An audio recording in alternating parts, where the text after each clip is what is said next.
What is happening, you beautiful bastards? Welcome back to another week. This week, we talked to a man named Pete Turner. Jerry, who is Pete? Well, Pete is a spy. Nothing more to say. We actually talked to this episode. We talked to Pete about life as a spy, I guess, if you want to sum it up that way. He was involved in espionage in the theater of war, multiple locations. And that really doesn't mean what you think it does. I was wrong. You probably are too. I was thinking it was Jason Bourne. Yeah, and he tells us exactly why Jason Bourne would fail every time.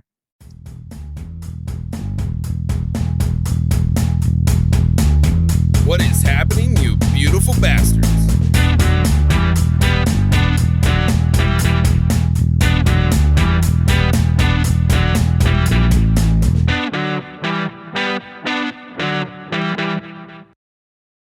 Were you military or were you another government branch? Or? Primarily, I was military. I like to say I was with, for, and in the U.S. Army. So I did some contracting work, but I was also and then I also was working. I was with the Army in that I was in the Department of Army. I swore in. Hello, I'm Pete. I'm swearing in, and so I got to wear a uniform, carry weapons, and all those things. As if I would to anybody else, it would look like I was in the Army, but legally I was in the Department of the Army. So it's a different thing. Did that mean that you could leave whenever you wanted without a penalty? Yeah, for sure. I had freedom and I got paid better. Yeah. What years were you active? What's that? What years were you active or in? In the Army, 94 to 99 active. And then I did about 18 months in the reserves and got out right after 9/11 happened. And then I worked as a contractor from like 04 to call it 2008. And then 8, 9, 10, and 11, and 12, I was again with the Army as a federal civilian. Now, you, from the sounds of it, you did some pretty interesting things with them. Yeah. I left the camp, not every day, but damn near every day, right? And my job, because I was a spy and counterintelligence agent, and so I would go off the camp and try to figure out like what it took to win and where we were losing. And a lot of what I did was involved going out and talking to the locals, all of them, whether they were bad people or not. And I love bad people. They're who I need to talk to the most. But yeah, it's interesting when you get to do that. And then you have to come back and do the same thing internally because I don't belong to that unit. You mentioned that you were a spy, right? And I don't have military experience like you two do. To me, spy is Jason Bourne. Is that an accurate depiction? You just get your ass whooped talking to people all day? No, so there are a lot of different kinds of spies. We're just going to talk about human intelligence folks like me, and that is probably the kind we think of the most. So we'll put aside bug folks and all the other folks that do electronic things. Yeah. In my world, you're not going to find someone like Jason Bourne because he represents a team of people. Like we don't typically look. I can shoot. If you get in front of me and say shoot me, I'm going to shoot you, right? But a lot of people in my field really can't do that effectively. So I'm not saying I'm Jason Bourne, but I'm pretty physical. And if I had to, I could do that. But I don't focus on that because my job is to get people to like me and talk to me. Yeah. So just like on the camp with the Army folks or State Department folks, if I come in and start beating people up, they're not going to talk to me. Well, the same thing is true in town. I need both sides to talk to me, right? So yeah, I have a gun. Yeah, I can use it. Yeah, I can probably beat up most of the people I see. But there's no point in doing that because I would be mission incapable if I did that. Yeah, that's an interesting way to depict that because, I know the Hollywood version of spies and then the conspiracy version. Yeah. And you point out that Jason Bourne represents a team of people. I've never considered that angle before, and it makes a lot of sense now. Because he's just going around fucking up everything by himself. Yeah. That's pretty cool. I like that take on it. It totally changes my view now, actually. And it one big, scene in Paris when he's stabbing people on the hand with pens and throwing people out windows and you're done. You're never going to operate again. Like the only thing you'll do is avoid Interpol and the police and dealing. Yeah, You can't burn yourself like that. You have to be more subtle. You have to. Yeah. Now, where did you actually get to go to? Where were you deployed? So I deployed to Bosnia, Egypt, Iraq, Afghanistan, a couple other smaller places for shorter times, but those are the primary places. Bosnia must have been pretty crazy. It was because we didn't know anything. Like it was a new dawn of flying. It turned out that my unit that I deployed with, we were the primary unit to validate the mission of keeping the peace out there, right? Like we had our job was to go out and meet all the bad people and determine if they were going to put down their arms and not fight. And no one knew that going in because all the former Yugoslavian area had done was fight. And they killed each other. They killed themselves. It was horrible. It was horrible. So we didn't know that going in. There were mines and munitions everywhere because that's one of the things Yugoslavia did as a nation was they exported a hell of bombs, So when we went, we didn't know. You drove around, you went to people's farms and you're like, and keep in mind, when we do this, we're driving around. It's just 3, 4, 5 of us. And over half of us just have pistols. So we could walk into a firefight in a second and we'd be done. We saw some vehicles. So we didn't know enough to even, all we could do was go do our job.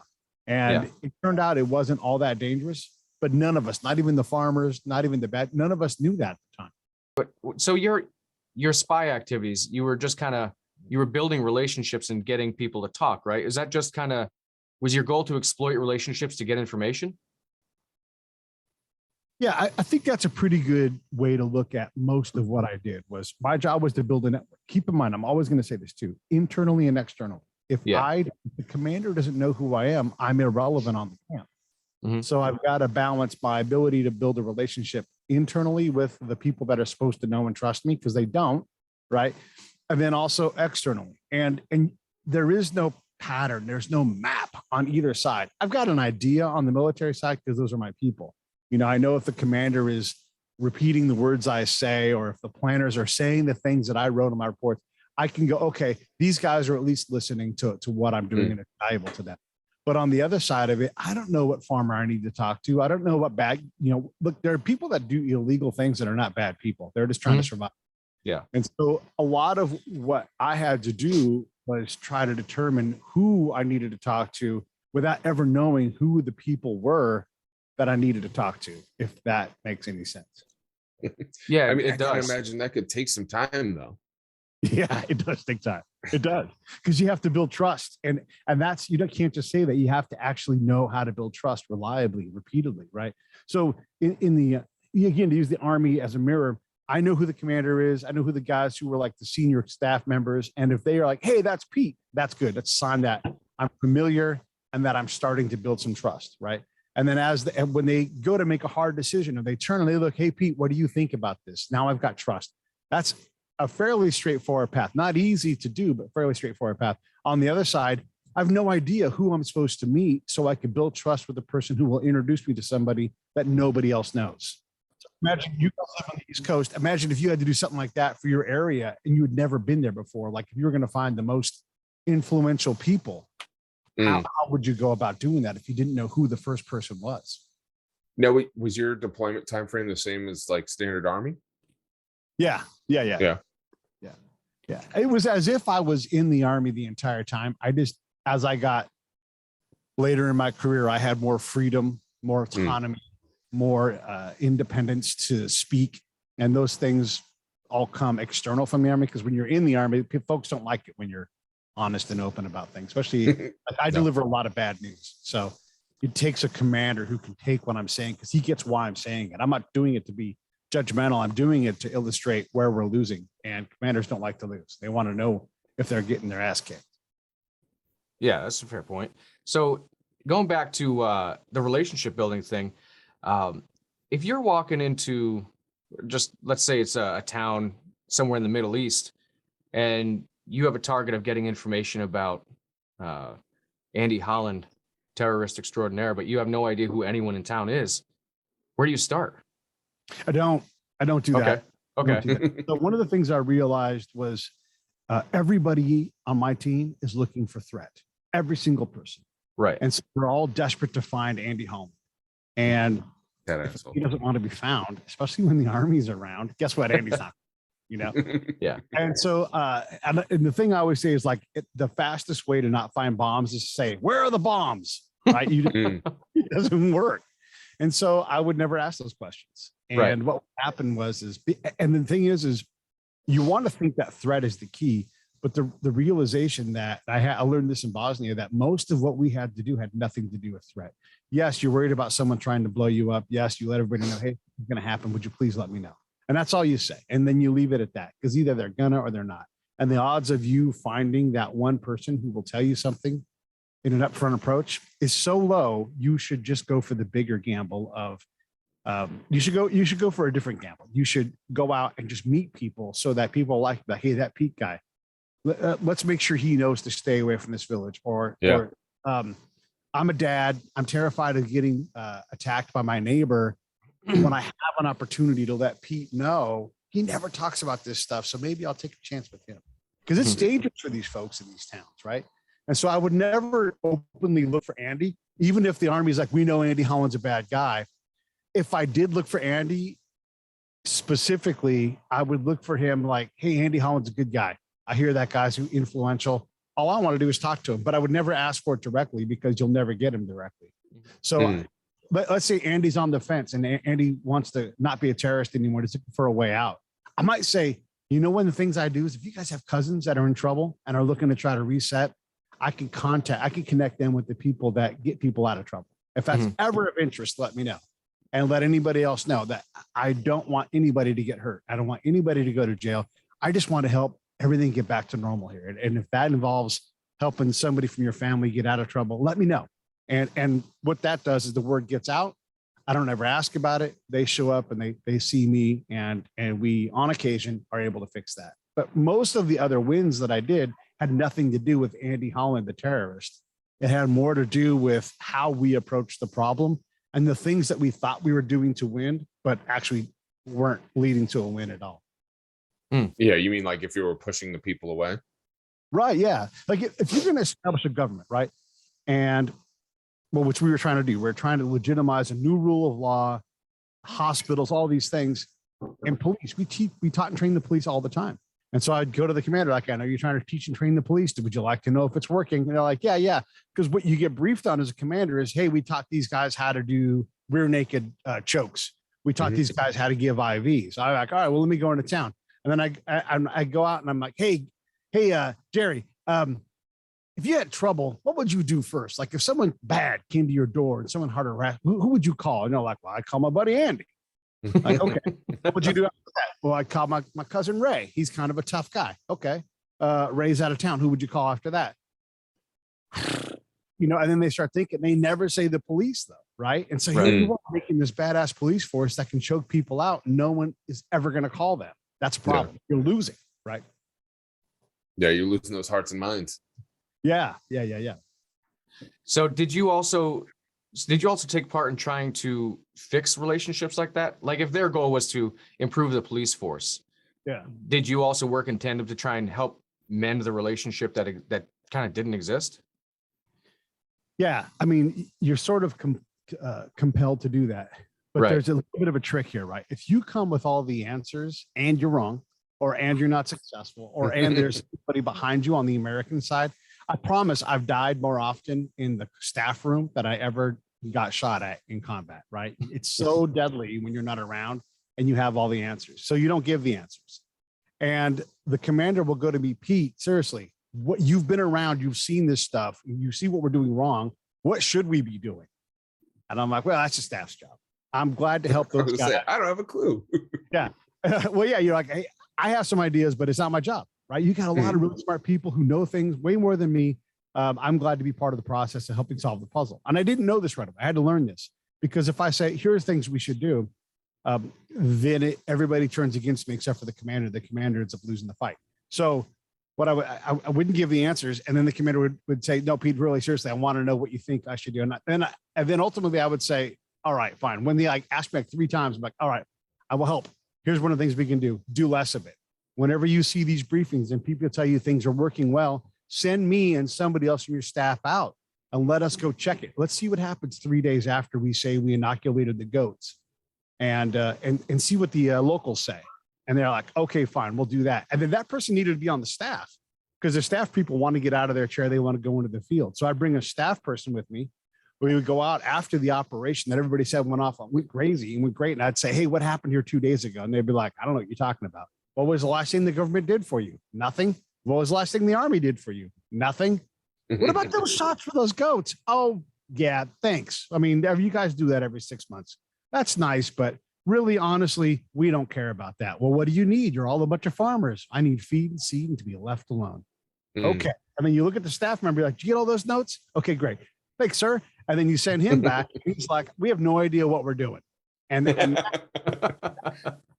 doesn't sound like spying. But the thing is that nobody else is looking for this. And it's absolutely us getting our head kicked in every day. Because I guarantee you the enemy is fighting for those farmers and getting their attention and making them non-compliant to what we want. Absolutely. Now, how long did it take you to get to the point where you could do that effectively? Is that what you did your whole career there? Yeah, I mean, yeah, that's a great question. It took me a long time. I had to make all the mistakes. I had to make so. But I did get good at it. And I learned how to speak commander, and I learned how to work with the staff, and I learned how to use their passion to do the right thing in a way to go, hey, listen, let's do the right thing, not just do the things. And then going into town, I could say, I'm going to get the military back off and be a little more collaborative, but you guys have to work with me. And so they would say, great, what do we need to do? And again, this is me not asking about bombs at all. And I'm like, I just want to know what's important to y'all. Like, what do you really like? What is the simplest thing we should be able to do right now, today, or tomorrow that we can do, doesn't cost any money, and would improve your guys' lives? And they would say, fellas, they would say the most simple things. You know, like move this concrete wall this much so my kid can go across the street and go to school. Maybe put a crossing guard there. I want to see my government put a crossing guard to protect my kid when he goes to school. Right now, the kid's not going to school. Why? Well, they've got to walk a mile this way, around this. We live in a garbage dump, and they got to walk a mile back. I can't even see my kid if I needed to help them. They're half an hour away from me, even though they're only 300 yards away because this concrete wall is here. And so that's a simple problem. And it creates new problems, but it creates an opportunity for the government to do something, for that commander to do nothing until the government says, hey, I want you to move that concrete wall. And the commander's like, yes, sir, I'll do it right now. And when we allow the government to do its job and service its people, then I can go back and test that. Hey, our kid's going to school. Oh, yeah, somebody got the government to move that hunk of cement over there. And now the kids are going to school and they put a crossing guard in there. It's the best thing ever. And so those kind of wins are invisible unless we know. And it's not like we didn't build a university. We didn't kill a bad guy. We just went out and did the simplest thing. And there's just a super tiny connection to the government, which you need to repeat 1,000 times. Well, you don't learn that in one deployment or two deployment. You learn it over time because it's not comfortable. It's hard. It's invisible. It's dangerous and all these other things. But it is the only path that I know to reliably go out into combat and come back with something valuable that nobody else can get to. So I would say it takes a lot of humility and a lot of years and a lot of screwing up to get it right. I can teach someone to do it, but they'd still have to go out. It's like swimming. I throw you in the pool and we can be on ground and I could teach you like the Australian crawl or, any of the trudgeon variation strokes. That's all complex swimming stuff. But until you got in the water and did it, you wouldn't know how to do it. Yeah. Yeah. That sounds like a better approach than, I guess what I see on the news. Because, for example, pulling out of the Middle East, from my perspective, not knowing that there were people like you doing that sort of stuff, it looks like we sat around with guns and babysat for 20 years. Occasionally we'd kill some terrorists and just kind of destabilize things and left. So it seems like we were missing a lot more of you. Yeah. We needed a lot more of me. And you said the right thing. We destabilized and then left. This is an unstable place, and we were a net destabilizer. So whatever people said that they did, God bless, like this is hard. I'm not throwing anybody under the bus. I'm not saying anything bad about anybody, but we all were taught the wrong way to approach this problem. And so we would swear to God, we did the right thing. And then I stayed. And so the next unit would come in and they'd be like, why didn't they do this? Why didn't they do program X? Well, but they did do program X. You would have to be here to know that, or do a lot of research in the database of operations to see. One of my favorite things to do was to do that, to say, okay, you're going to do program X. Well, here are the last 4 years when Program X was started. We'll do whatever you want to do. This is your guys' show, but let's just not do this again. How do we do Project X so that there's a legacy so the next unit can build upon your guys' win? Because the good idea was the good idea. Same. And listen, I'm saying 4 years back, go back as far as you want. You find 20 versions of it.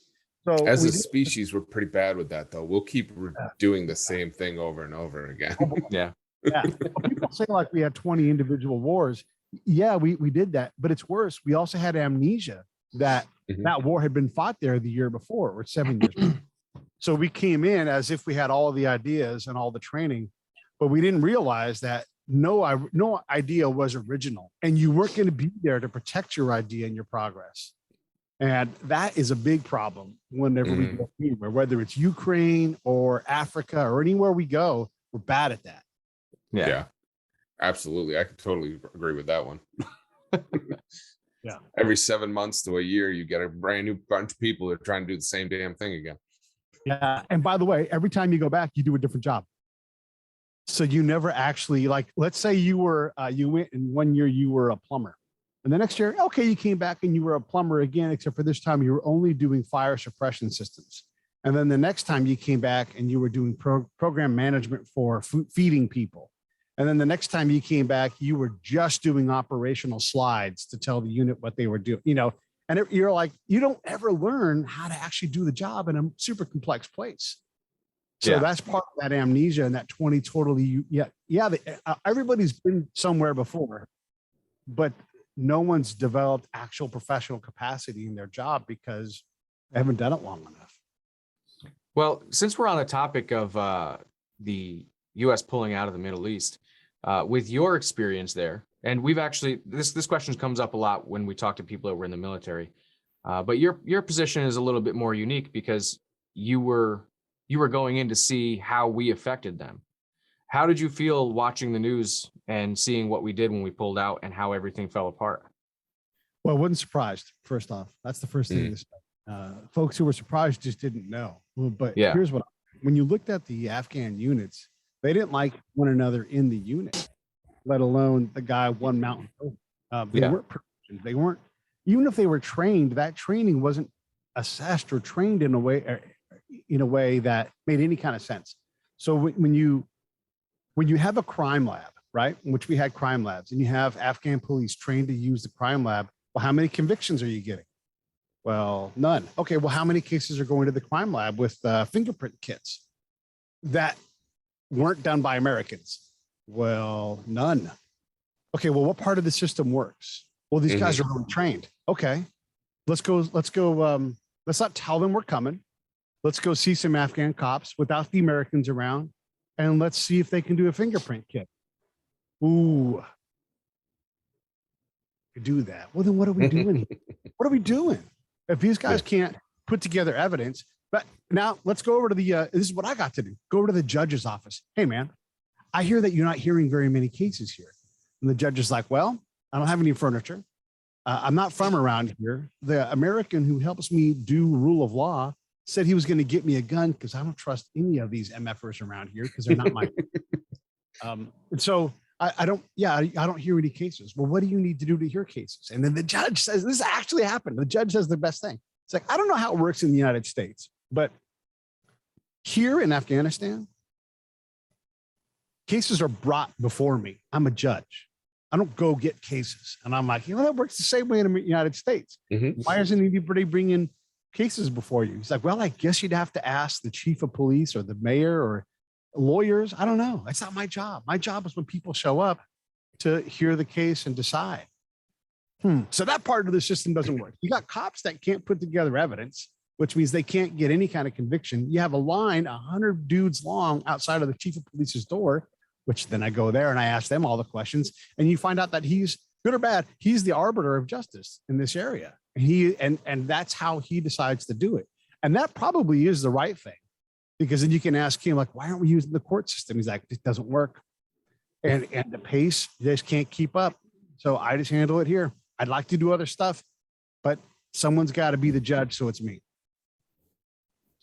And with all that, everything I ever heard through training, either their buddies doing it or whatnot, was like the people we were training to be cops or military didn't want to be there, or they were got in trouble, and that's why they were there. It's like it was just doomed to fail. Like we never could have made that work.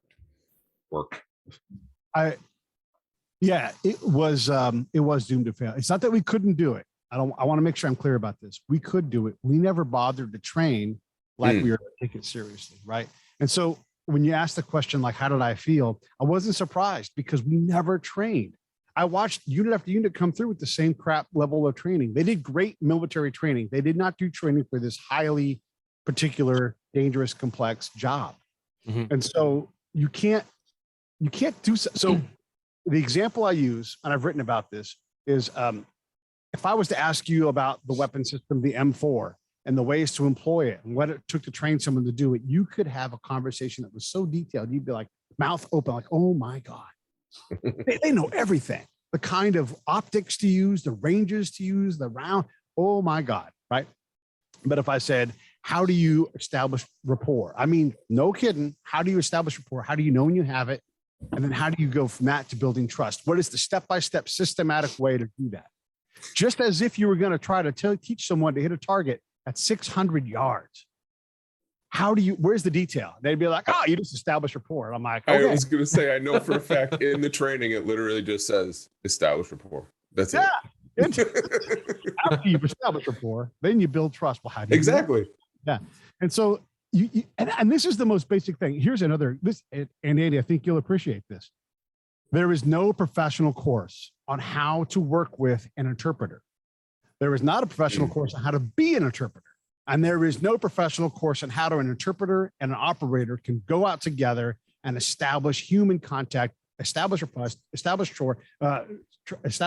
rapport, and create that relation. There is no professional course for that. So no, there isn't.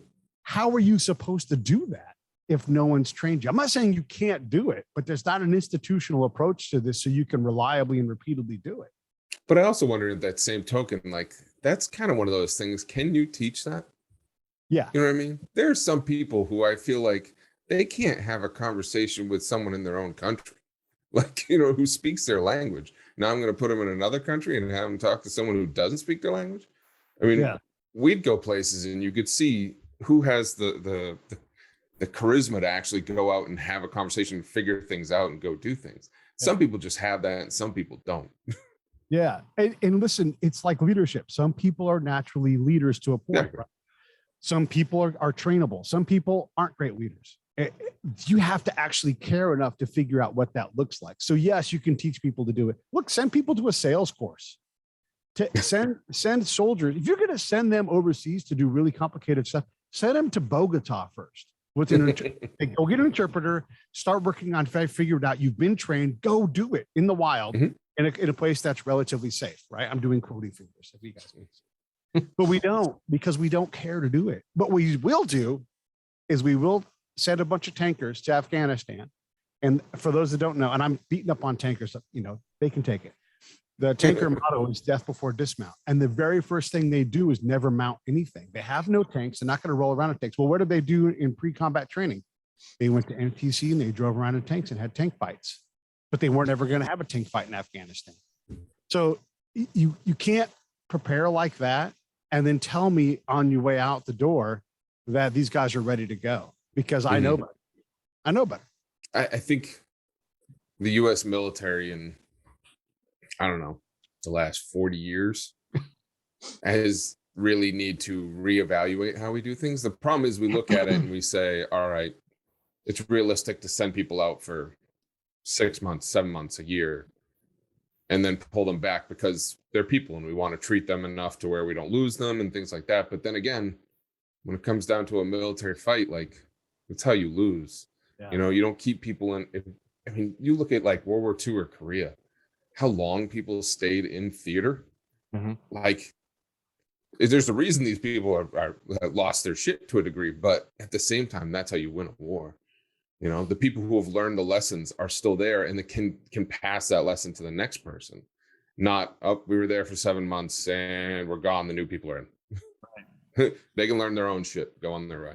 It's it's a really complicated, delicate situation in any theater of war. But I think historically over the last 40 years, like Andy said, American military and leadership has proven that they're really good at missing the important details. And that actually has me concerned about how we're responding to the situation with Ukraine, because, that's a complicated issue. That's a country where even the people that live there are split on whether or not they should become Russia again. And we're just sending stuff over there to kind of, I think it's really more to dissuade Russia from taking more property from something, but it's not helping. We're basically, it would be as if Russia sent tanks and rockets to Mexico. That's not a good idea. I could say a lot of things about Ukrainian Russian conflict. One of the things that we have to talk about, and you don't hear anybody talk about, well, you can hear it sometimes, but there is an existing agreement on this region between Russia and Ukraine. And it's never been enacted because we couldn't agree on how to go step by step through that. Wouldn't it make sense to anybody, like, before we start fighting, before we start picking sides, before we start encouraging, why don't we as America, with other NATO nations, with other partners, go and say, why don't we make this work first before you guys get into invading things? Because you guys have agreed in principle on this agreement. Let's make this. And if there is no path through, if we can't decide on the steps, and because Ukraine has in some ways ceded that, they're like, that's an autonomous region, kind of like Kurdistan. Mm-hmm. But we don't see that effort. We see, and this is where I'm going to be really critical of, and they can take it because they wanted the job, and so here they are going to get it. But the Biden administration has shown repeatedly throughout its recent history, and when I say Biden, I mean also Joe Biden being vice president and Joe Biden being a senator, we've seen the repeated failure of him and the Secretary of Defense, Secretary of State. These folks have made these mistakes repeatedly. This is not the first time, and nor is it a surprise that they're getting involved in something that they're not going to be able to. They have earned our scorn. So some things that Joe Biden has been responsible for, and this is not, when he pulled out of Afghanistan and screwed it up, he put it on Donald Trump in part and said, hey, listen, they had a deal and I couldn't change it. The same thing he said about Condoleezza Rice and her withdrawal plan from Iraq. Hey, they don't want to change it. We can't get a SOFA. A SOFA is a status of forces agreement, and that's how you agree to stay and partner with somebody, right? He was incapable of establishing rapport and trust and working with Maliki, who was the PM of Iraq, on that deal. Well, he also failed the exact same problem with the extraction from Afghanistan. No, look, we put 25,000 people, a division of people in Washington, D.C. for fear of some kind of an attack. No political comment there. I'm just saying we can absolutely put 25,000 people anywhere we want in the world should we choose to do it. He chose to not do it, and to horrible failure in Afghanistan. The plan to pull back from Iraq turned into ISIS. The Arab Spring netted basically no positive gain for anybody in that region. They failed at that. They failed at Yemen. They failed at Libya. They failed at, how long do we have to go before we realize these folks are not, look, maybe they have got it right this time. Maybe. But they haven't earned our trust. They haven't earned our respect because all they've done is screw up. When the Secretary of Defense has to look in the camera and say, I do not know how many Americans there are in Afghanistan, nor can I protect them. The next thing you do, Pete, if he's Secretary of Defense, Pete, if he's president, I look at Secretary Austin and I say, are you leaving now? Or when are you going to give me your resignation? Because this cannot be. But it is. So when you look at Ukraine, we shouldn't trust the people on our side telling us what's going to happen next, because they've proven over and over again that they cannot handle it. This goes for folks on the right as well. They don't have a good history of foreign policy. But don't tell me that this is some kind of vital thing that you're going to do, because you haven't proven, I don't mean you guys, you haven't proven that you know how to do this. So, yeah, that's how we feel about it too on this show, because historically, our leadership does a lot of half measures, but they never really do anything all the way. Yeah. I just, nowadays, I think you're not going to have a war like, I don't think we're going to get into anything with Ukraine, hopefully not. But if that became some massive war, you might be getting back to what America knows with war, I mean, the past since Vietnam, even before Vietnam, it's been, it's all been guerrilla warfare, and we're trying to win over two sides that we can't win over. Mhm. Yeah. And it's just perfect with Pete's case. Like, how do you convince both sides that we're good guys and that we're trying to help them? You know, Eh, from Vietnam on, what war have we Yeah. fought that even Korea would, to a degree, you know, Now, it how just often you're was never gonna it? beat it. Yeah, that's true. Uh, with the situation like that, how often was it when you were out in the field trying to do your job, basically, Yeah. that these half measures got in your way and you knew going in, whatever you're doing is a waste of time because they won't commit to the real solution? Tactically, it was never a waste of my time because I was a black belt in a sea full of people that were playing pool. Okay. I could go out and I could operate and they would instantly get out of my way and let me do it because they knew that they only knew how to play pool. They didn't know how to fight this fight. Mhm. I can say things to people in the military and they won't get caught up for a long time. Like one of the things is we were fighting and continue to fight in modern wars an affect over effect fight. So we can go do all these different things. ABC 1, 2, 3 equals victory, but that's not true. And we've proven that over and over again. The commander's main job is to impose his will upon the enemy, to close with and destroy. Well, when was the last commander that did that? That got a unit to quit in the field? You can tell me all kinds of times when it almost happened, but in the last 20 years, it's barely happened at all. And then it was replaced by another unit. So Exactly. if that's their main job and they can't reliably repeatedly do it. I mean, how many times did we've turned the corner against Afghanistan? I mean, many corners. We went in a circle and if we can't do that one main thing, what can we do? And how do we go about doing it? Because yeah, go ahead. Well, that gets into the whole thing of like, we're reaching into too many cookie jars, right? Mhm. Like, why are we getting involved in things that we have no right getting involved in? Now perfect example, you can look at Ukraine and say, wait, why are we getting involved here, but we're not in Taiwan? Like, Yeah. you know what I mean? If one, we just don't talk about, and it's not a country apparently. Another one has to do with Russia. So of course we're going to get involved in it. It just doesn't make any sense. If you want to go ease human suffering, we could go to Haiti and do a better job there.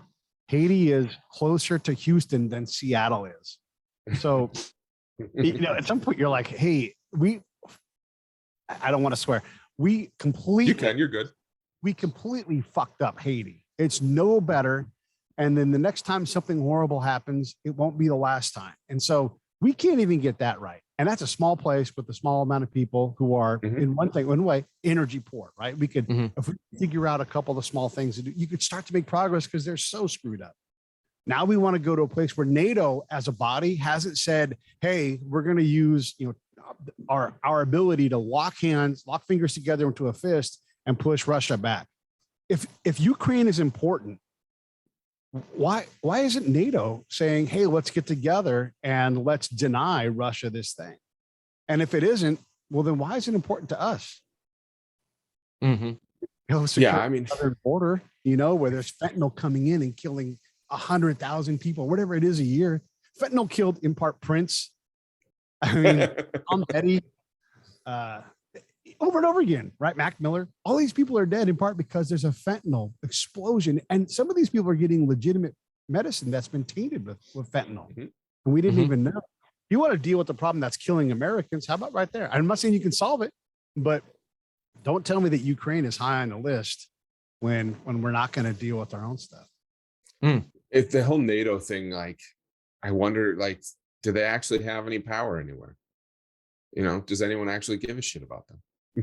Well, you have the give a shit factor, right? Yeah. It's a great question. Do they care enough to invest their own money, their own material, their own people? No? Okay. Well, then there you go. We all voted no. Good luck, Ukraine. It was a great idea. NATO was a fantastic idea, and it was a horrible flop. By the way, for anybody, I understand that Ukraine's not in NATO. We understand that. Yes. The point is they are built in part to deal with this. Poland ready to fight Russia. Do you realize that Poland and Russia really don't share a border at all? So no, they used to, right? Well, yeah, I mean, historically, and then also there's a little bit of Kaliningrad, which is a piece of Russia that doesn't attach to Russia. It's west of Latvia, Lithuania. Mhm. And a little piece of that touches, a tiny piece of that touches Poland. So Poland is ready to go toe to toe with Russia and absolutely trained up for it, ready for that fight. And you got all of Belarus to get through before Russia touches Poland. So Poland's got a more vested interest in this than we do. They actually want that fight. They actually don't trust the Russians historically. Okay, well, let's follow their lead. What are you guys going to, you know? Didn't Denmark just send troops over? I'm sure some people are sending troops. I'm sure that's part of it. And there is some NATO aspect to that, but they're not balling their fist and saying all of us are against you, which they did in Bosnia. They weren't even a fight there, but it was like, hey, this is important to us to get this right. We're all going to work together. That was a NATO deployment. So when NATO is like, hey, we're going to send all of us to fight you Russians, then we got something. Yeah. I don't know. The whole NATO thing, like, it's just what they've decided to do blows my mind. Yeah. Whenever, which way is the wind blowing? And when you talk about South America, I mean, we fucked up all of Central and South America and we're just letting it stew. Like, it's biting us in the ass and we don't even care. It's, we have an interesting history of foreign policy. Very, very interesting. There are things that work well. There are things that do not work well. And we can't reliably say which one is which. We definitely have a history of screwing stuff up. And I'm not saying involved internationally, but this president ran in part on an infrastructure bill. Right.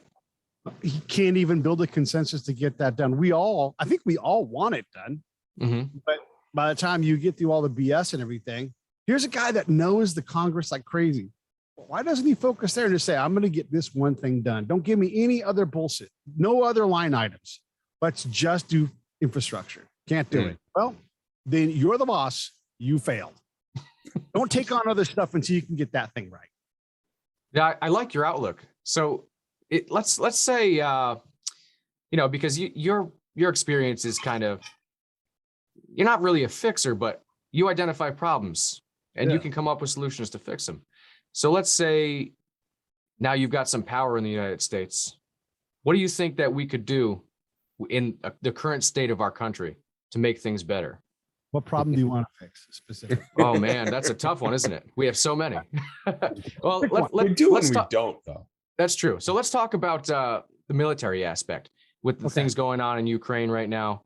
I don't even know what else is going on right now as far as the military goes. But let's just pick on Ukraine. What do you think that the American response should be? Now, disclaimer, I'm not going to hold you to this because you're not a politician. So, yeah, right. If Pete was president, I would look up my Secretary of Defense and I said, if anyone brings up Ukraine in this staff room again, it's your ass. And then he's going to look around and be like, damn, boss didn't like this idea. And you know what's going to happen? The boss isn't going to hear about it. It's not going to be a problem all of a sudden. If it becomes a problem later on, it requires so there's a thing in the military. It's pretty cool. And I think it helps with this.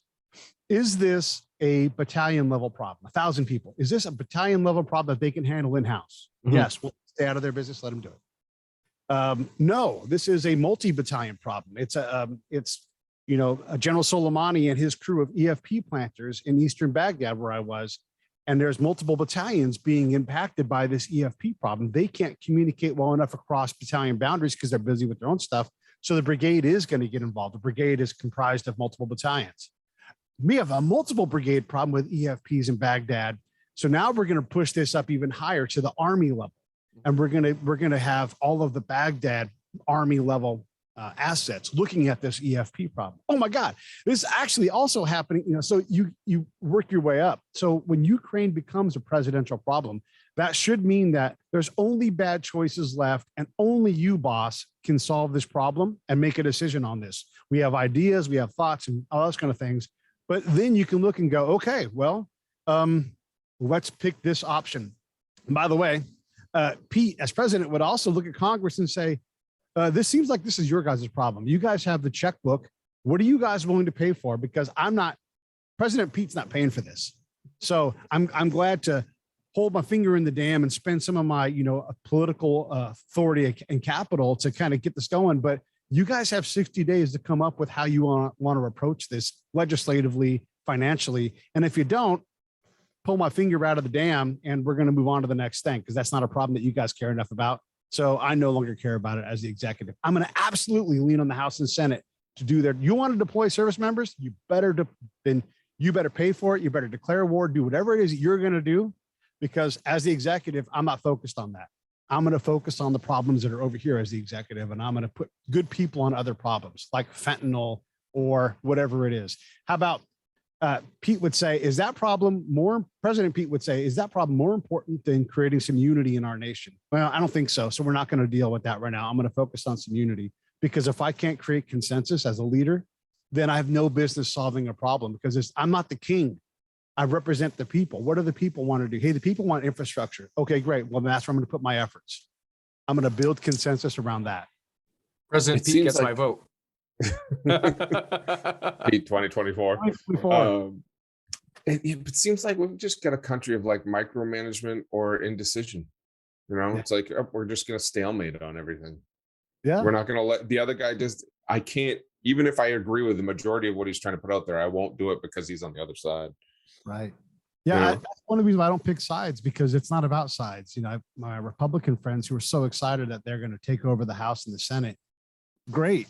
You still need consensus. Otherwise, you're going to lose 2 years later. You know, exactly. Well, it was great. So we're going to have fucking 2 years of nothing happening. Like, right. Yeah. You guys won't do anything. The other guys will get elected. They'll do too much. They'll get unelected. And then you guys, it's like, stop. Just build. Yeah, exactly.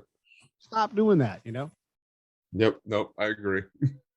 Now that seems like it's just a larger scale of what you were doing, right? It really is. It really is. What's the smallest way we can solve this problem? What is the smallest problem I can solve today? I'm going to give President Trump kudos for a second here. This does not mean that I am a Trump. I'm not. Isn't it bad that you have to put that announcement before anything right now? But here's the thing: is that if you're not allowing the man to have any victories, then you're irrational, because he absolutely did good things. If you don't think so, here's my example. My friend Ryan Petty lost his daughter in the Parkland shootings, and he sat eye to eye with President Trump. And President Trump's like, "How do we deal with this?" And he's like, "One of the things we need to do is create this website so that parents have resources." And he's not a take their guns kind of thing. He's like, hey, let's deal with the mental problem, because these people that shoot these places traditionally, and I think almost exclusively, have a significant mental problem, right? They've been reported before, they've had their, whatever it is, right? And so he's like, I want to make sure that people have resources, and this national site kind of exists already. How do we provision that? And then everybody at the table is like, oh, and then the boss, Donald Trump, said, cut through all that. You guys get me an answer next week. Looks at Ryan and says, we're going to fix this. And no shit, they did. Not perfectly, not like the end goal is reached, but the problem that was unsolvable because it needed a presidential push got dealt with. And there is a website and there are resources. And we're learning from this new point of advantage over, we can't even put a website out as a federal government. We got forward progress. Right. Yeah. And if Joe Biden does that, he gets credit too. In this case, Donald Trump did it. And I think it's something we all agree, like, yes, parents need more information. The federal government should be able to gather all the information and put the best stuff out. We certainly do that with the CDC. We certainly do it with other things. So maybe it works, maybe it doesn't work, but it wasn't going to work until the boss said, make that work. And he did. I would really love it if Biden could do that on a couple of key things, like the infrastructure bill. That came forward with a lot of good things in it. But, like everything in Congress, people tried to stuff things in that didn't belong. But as president, I feel like this guy should be able to say, hey, this is an infrastructure bill. Put the other shit somewhere else. Bullshit. Yeah. President Pete for sure says that. If you hand me a bill that has extra stuff in it, I will not sign it. It's a promise veto. Now, look, you have a mechanism for overriding me. You're welcome to do it. That would require consensus. So go ahead and override me and prove me wrong. And then, by the way, still be in office in 2 years when your decisions come to, because that's the greatest thing about the House is that it rotates every 2 years, every 2 years, every 2 years. So you're always having to like go, oh, can I survive this decision? That's what President Pete would do. I'm not saying I'd be a great president. I would just be like, I'm going to work on consensus, you guys. And if you want to hand me a bill and it's got a bunch of BS in it that is not bipartisan, and by bipartisan, I mean, and I would define it, give me 65% agreement, then I'll gladly sign it. But if you don't have that, I ain't signing it. I need to see Republicans and Democrats on this thing. And if that means you got to cut stuff out and make it lean, then make it lean. Because I don't want a bunch of BS. I don't want to send money anywhere else for anybody else's social programs. Because I'll tell you right now, it doesn't matter what the cause is, it doesn't matter how good it feels. We have no business sending money to fund a normalization of trans people, not to pick on trans people, but we have no business doing that for fill in the blank country, Pakistan, because that money will not be used in an ethical way. Because they're not on that problem. Let's not invent problems for them to solve. Let's solve our own problems first. And let's deal with the trans problem, but let's figure out how to do it here reliably rather than sending money somewhere else to deal with that stuff. President Pete wouldn't be doing that. Take that out of the Yeah, we've got enough stuff broken here that we need to fix. now you've got me wondering, listening to what you've been doing in the military and then how you're viewing the big problems we face. What are you doing right now? I feel like I should be voting for you. Yeah, I don't think I'm a very good candidate. I can run my mouth and say things, but you got to be known, right? You got to be like, you have to have influence in the backing of really a party or the ability to raise a lot of money. I can barely feed myself with my money. I can't go out and get however many $1 million. Well, you're in Southern California. Of course, you can't afford anything. Yeah, well, that's true too. I couldn't afford the patch of dirt that my tent is sitting on. I think we're seeing it though, and what I am doing. So I have the Break It Down show. That's my main profession, right? I'm a podcast producer, and one of the things that I am doing is, Joe Rogan talked about this when he had Donald Trump on his show. He had Tulsi Gabbard, and he's had Bernie Sanders, and Joe Rogan can only do so much of that. And my show is very Rogan-esque. It's not by design. We just like similar things. We have similar people that we can connect to. But I would like to add a new element to my show where I have on people running for state senate. For city council. I mean, San Francisco just recalled 3 education board members. How crazy is that? That's how fed up people are. Well, I want to give people a voice, and it wouldn't be political. I don't care what party you're from. I'm just going to give you a chance to either have a town hall or talk about your platform. And do it in a way that's not like I'm trying to get anybody. I want to hear from you. You want to speak. You should have a chance to do it. You should be able to reach your population. And if there's a better way to do it than social media, I don't know what it is. The funny thing is, fellas, when I bring this idea up to my friends and everything, especially the ones that are in politics, are like, oh, that's dangerous. You mean the truth is dangerous? Exactly. Yeah, it's dangerous to them because they're going to say something that they don't want to say. But to me, to work. You want to do a debate, do it on my show. And I don't know how to do that yet. I want to be fair about the debate, but what I'm not going to do is go, you have 90 seconds to respond to this impossible problem. I don't think I could you gave me a big old hard question. I took more than 90 seconds to respond to that. Yeah. But that's one of my things that I like with the whole podcast thing is maybe we can actually get political, candidates or whatnot and have a conversation. Like Bernie Sanders, I might not have agreed with everything. And then I listened to him on Rogan that one time, and he talked for like 2 hours or something. And you're like, okay, I understand where you're coming from, and I can agree with you on a lot of this.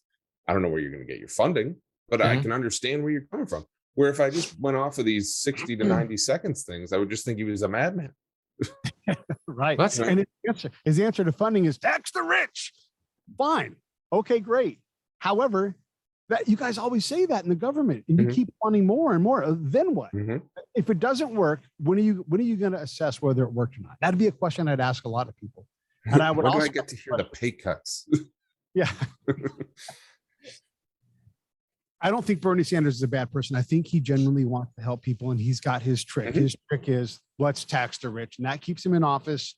And then if he doesn't pass any legislation, that's great. I would also be glad to ask a current legislator, what legislation have you passed?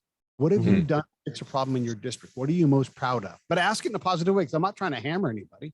And if they say, hey, you know what, I'm not a legislation writer, I am a person, okay, then he can talk to his or her constituents in that fashion. But we can't fear that conversation because they don't have control over it. You don't have control over life, politicians. It comes at you fast. And if you make mistakes, then maybe someone else's time to go and do it, because sometimes you need some fresh legs.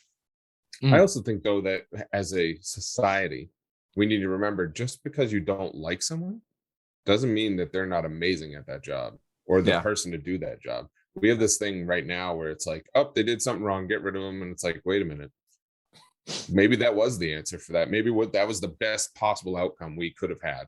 Yeah. You know, at the same time, like hindsight's 2020. Yeah, Maybe you know- they'll grow from that. Maybe they'll change. Like, we have to be willing to accept it. Like, yeah, we're not going to nail things the first try. You have to be able to learn and move on. You know, I think the problem comes from, in terms of what you're talking about, Grizz, is a lot of people expect instantaneous positive results. Yeah. I mean, especially when you're talking about running a country or running a military operation. It's slow. It's painfully slow. Well, you're also adapting every second to something new. Yeah. Yeah. Yeah, for sure. Trade-offs. Any kind of decision. Look, the problems that we're trying to solve are so far removed from like I want to. Okay, this is a different thing, and I've not put this out publicly yet, but I'll do it here. He's running 2024. There it is. President Pete.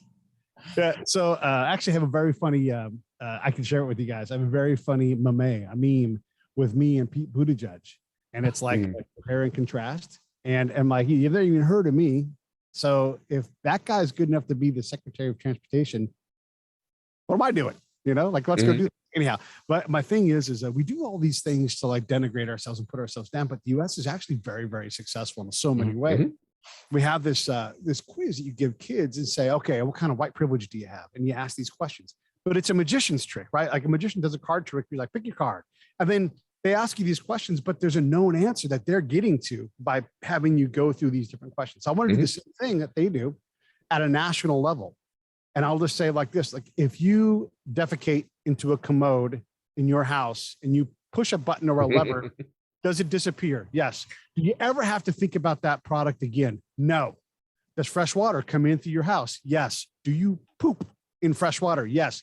Well, then you are enormously advantaged. But you have that because you've gone to other places in this world and realized, holy shit, my life is not that bad. Right. Like, yeah, all right, we complain a lot and we think we have all these issues, but we don't. Yeah. Like, our issues are they're jokes compared to what the rest of the world has to deal with. Like, some countries, sure, they got it down, but they got issues too. Yeah. Do you make less than $100,000 a year and have a staff, a crew, a bunch of serfs who do things like bring you delivery food to your house, cook your special food that only you want? You know, do you have the ability to drink almond milk instead of just cow milk because you're so effing rich? You can mix almonds and water together and say, that's what I cannot drink milk from a cow. And I'm not trying to put anybody down, but you think about how luxurious that is. Do you live within 200 miles of an MRI machine? Almost everybody in this country can say yes to that. You are enormously advantaged. You want to talk about privilege? Oh my God. Access to free vaccination, tests show up in your post office box. I mean, free. Come on. For COVID, it blows my mind how wonderfully advantaged we are. Yeah, I've actually said multiple times on the show that I think a lot of the issues, the conflicts internally in this country, especially between the citizens, a lot of it's just manufactured because there's nothing else to fight about, I guess, in the view of the main public. Well, that's the thing is you're going to have all these issues come up because we don't have to deal with the little stuff. Right. I guess it's big stuff really, but you know. As a veteran, there's a special discompensation in court for me because they know, hey, maybe he's got PTSD. Maybe it was tough for him to transition. So I can commit a crime, go to court, and they'll say, hey, you know what? We're going to give you one because you're a veteran. You have to go do some therapy. You have to go do some of this, some of that, whatever. But it'll all be fine. It'll all go away. And I'll get access to government provided case management in a variety of avenues. That is incredible that we have worked on that part of the problem. And that's just veterans. There's 100 other things like that where we are so far above the base problem of doing things. I'll tell you another thing that kind of drives me a little bit crazy is, look, no one likes getting a jury duty notice, but everyone will tell you that you have to vote. Which right is more important? Voting? Okay, great. Yeah, you can vote and everybody should, or not, whatever. It's up to you. But the moment you get a chance to sit in a jury box, you should be like, thank God we have the chance to do this instead of having something or someone else sit in judgment over me as a citizen. It's my job as a citizen to stand in front of someone and say, let me hear what they have to say about what you've done. And then we'll decide together. It won't be a king. It won't be some kind of political board. It'll be your peers. And I'm not saying the system is perfect, but I am saying that if you want to push voting, you have a lot bigger things that you can do to be involved in your government. You should at least say, this is important for me civically to do that. But you don't hear that. You hear like, oh, I got to get out of it. No, you don't. You have to go do it. You have to go do it. You have I don't know. I hate every time I have to go into a courthouse. You don't gotta like it. But you have the frame of mind of this is important. And if I sat there on the other side of the bench and I had been accused of something, I wouldn't want a bunch of politicians to decide if I did it or not. I'd want to be able to say, look, these are in front of my peers, and sit there and do it, because it doesn't work well the other way. And be involved in our government. There are so many areas where you can get involved locally. Maybe you don't have to win an office to go help. Your city has all kinds of projects and programs and committees you can sit on. The county does. There's all kinds of things you can do. If you want to change something, quit trying to change things at the federal level where these shitheads don't do anything.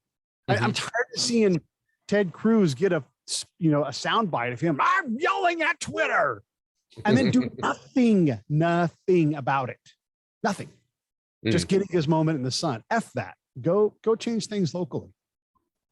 That's a good point. That's one thing we've brought up on this show before too, is a lot of time, a lot of things that people are bitching about and fighting about. It's like, it's a state level problem, and that state obviously doesn't give a shit about that problem. That's why they have the problem.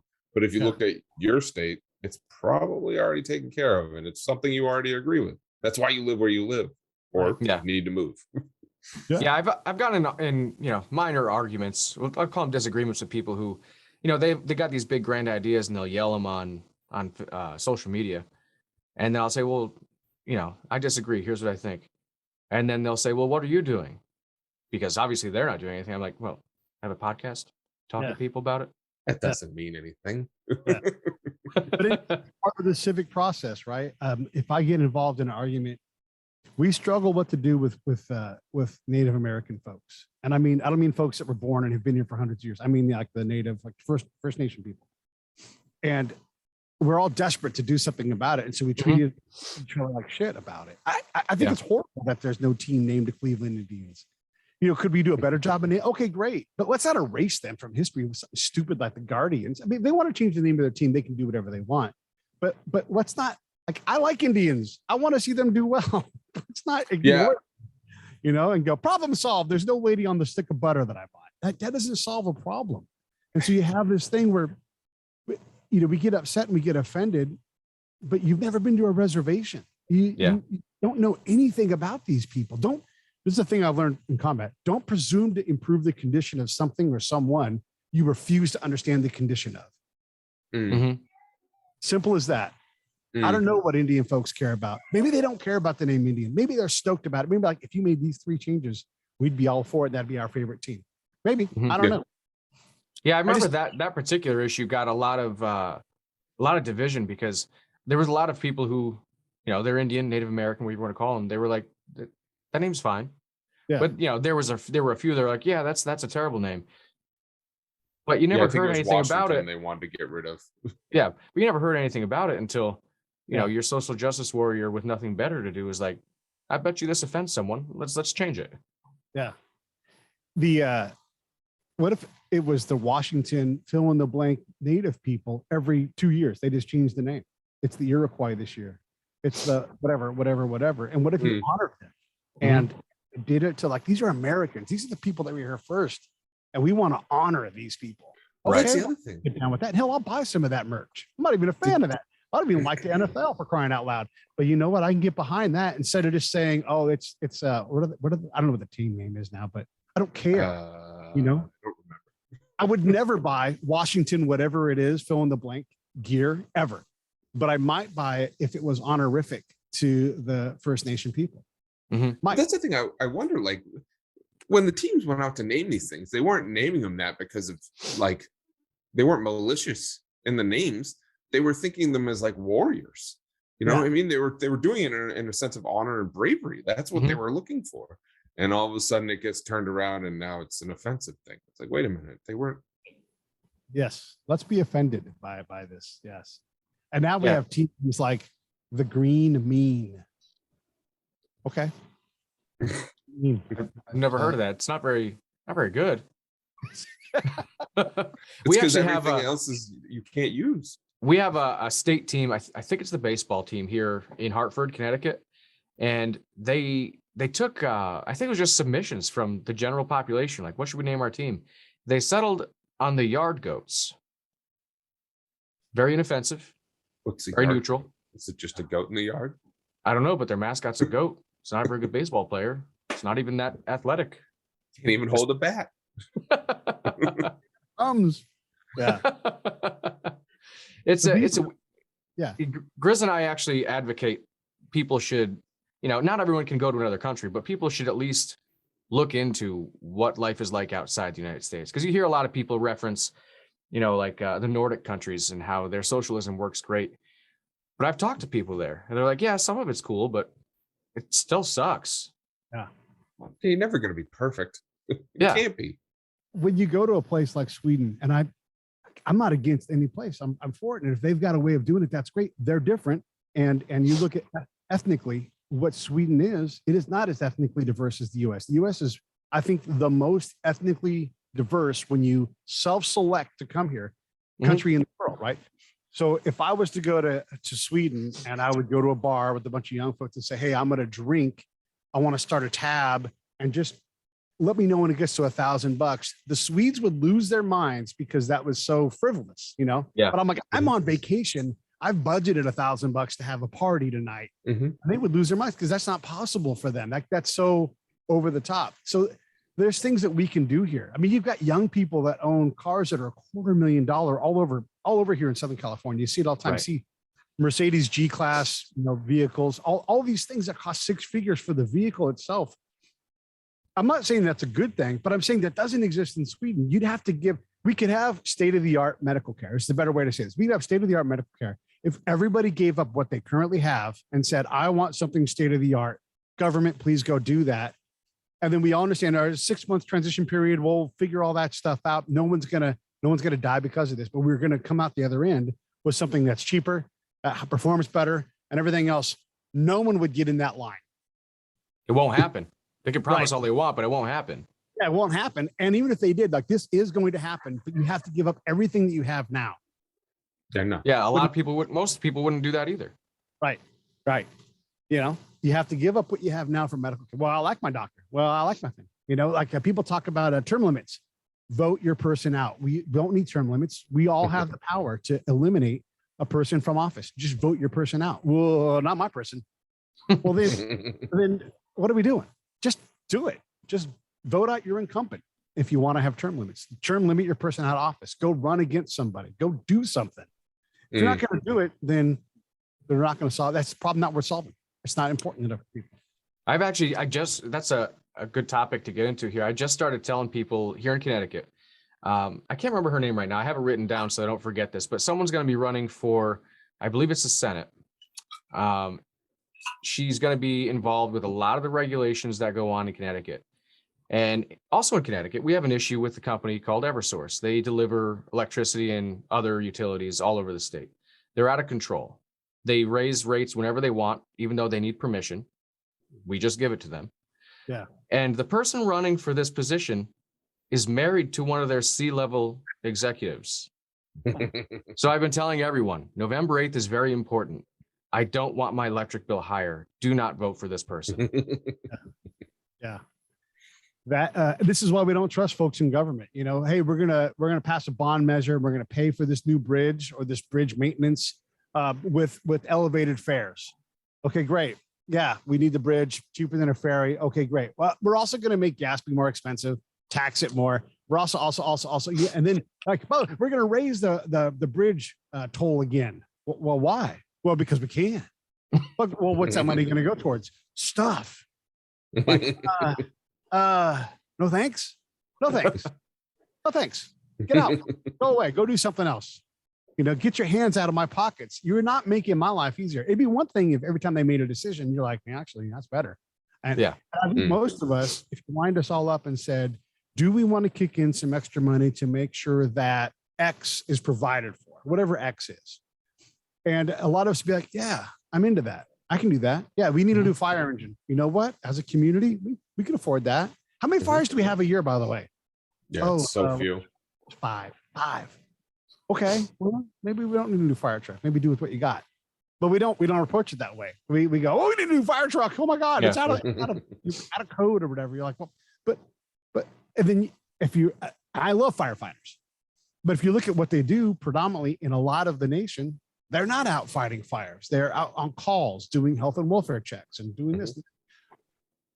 Well, then why are we paying you guys 6 figures each to do this and have with these fantastic retirements? So this is something that we should just, because let's not call you the fire department then. Let's call you something else. Let's call you social workers and pay you accordingly. I'm not saying not pay social workers, but why are we buying you a new truck? I can't speak for California or Connecticut, but most of Rhode Island they're all volunteer for the firefighters. Now, if you're paramedic, you get paid. That's why all the firefighters are paramedic and firefighter. Like, because just like you said, how many fires do you have? Not many. But and I'm all for the firefighters. I know plenty of them. Like that job sucks. Yeah. But it's just we're in a society where it doesn't happen so much. So fire inspector, all about it. Like we learned it, how to stop a fire. I mean, how many school fires have you seen? If you've done a fire drill, you've done it at a school. Yeah. Okay. How many fires in the nation happens at schools? It just doesn't happen very often. It just doesn't seem to be a problem because we've done a good job of mitigating that problem. So let's not put resources towards that as much as something that is a problem right now today. Maybe we'll get more school fires. That'll be a bad plan, but we won't know because we don't ever do it. We just spend money as if it always needs money. Yeah. We definitely allocate plenty of funds for strange things. I'm not saying that fire is not one of them or is one of them but there are plenty of other things that I think that's the biggest issue. Like taxes in general. I don't have a problem with them. Like Connecticut's pretty big taxes comparatively, to a lot of other states. Yeah. I don't really have an issue with paying my taxes. But why are my roads like the worst in New England? If you're going to take that much money, you need to manage it. It's, this goes back to what we were saying earlier, where the government does a lot of half measures and shady things. Look at schools. Schools need tons more money. And that's like something that I can totally get behind. Like you're making your future better off by making schools better. But we fail to give them money time and time again, to where if my son said, I want to become a teacher growing up, I'd look at him and be like, you're going to be poor. Like you need to find something else or a second job, because it's great if you want to teach people. That's awesome. Good for you. But you're not going to ever you're going to struggle. And that shouldn't be a thing. You know what I mean? Yeah. I'm not saying these problems are easy, and that's why they exist. And one of the things I always say, I've got a charity called Save the Brave that I work with, and I help those guys. But one of the things that I like to say, and we say it a lot, is that charity is not supposed to be easy. It's supposed to be hard. Get on the couch, go do something else, spend your time, spend your money, go do things that you don't want to do. You might have a great time doing it, but you have to go do it. And sometimes you go to an event and it was lame, but you went to support the event, to make sure that someone else who had a great day with the event, had some support around them. I mean, not everything I go do, I want to do, but I do it because it's part of how you take care of your community. Whatever your charity is, don't start a new one, go find one and improve that one. Give them help, give them effort, all these different things. If we got more involved in our government, if we got more involved in our community, and we were able to say, I know 1,000 people in my hometown, and I know the condition that they're in. And if you knew 1,000 people, you would know almost everybody in your little village that you live in. I mean, look, you're not going to know everybody in New York City, but you can know almost everybody in your several block neighborhood. And if you spent time caring for those people at that level, there's no government in the world that can do that better than you can. Yeah, no, totally. I think that's a perfect thought to wrap this up on. Kind of brings it all back around. So Pete, we had a great conversation. Where can our listeners find more of you? Yeah, just go to the Break It Down show, or just YouTube/Pete A. Turner. That's the best place to get a hold of me. Pete at Break It Down show. If you're inclined to email me, love to talk, love to help out with whatever. The thing I do professionally the most is help people with their podcast, improve them, counsel them, help them get them started, that kind of thing. But even if there's no profit motive, if I can help you in some way, let me know. I'm glad to do it. Awesome. Well, thanks for being on. It's been great. Yeah, man, my pleasure. Thank you guys for having me. It's always an honor to be able to come on someone else's show. Grizz, I can't begin to express my level of disappointment in the fact that spy games are not like Jason Bourne. I mean, they are, but I think it's more compartmentalized than that. Yeah. Well, my assumption as just a run-of-the-mill American is every spy who's ever existed has been like Jason Bourne, beating the shit out of people for no James reason. Bond. Well, James Bond, yeah, too. Although I mean, he's a British spy. He's a little more classy than the American version. Yeah, but he stemmed all of it. You're probably right. I am still, right, Jerry. Don't doubt But still, he's classy. He schmoozes his way through. Americans they fuck everything up. They just destroy everything they see. It's effective, just a different technique. We definitely have those people. Oh yeah, I'm sure we do. But we can see now after talking to Pete Turner, that's not really what espionage is about. Yeah, there's a lot more thinking behind it than just going in and blowing up crap. Yeah. And, you watch Hollywood movies and intel's just pouring into the main office and getting fed to the operative, where it turns out that's not where it comes from. No, I think we all know it comes from CIs. Yeah. But I don't know. What'd you think of him overall? I thought it was a great conversation. You guys at home, let us know what you think. Thank you again for listening to Beautiful Bastards. New episodes every Monday. Remember to like and subscribe. Nobody does the right thing. The files are in the computer?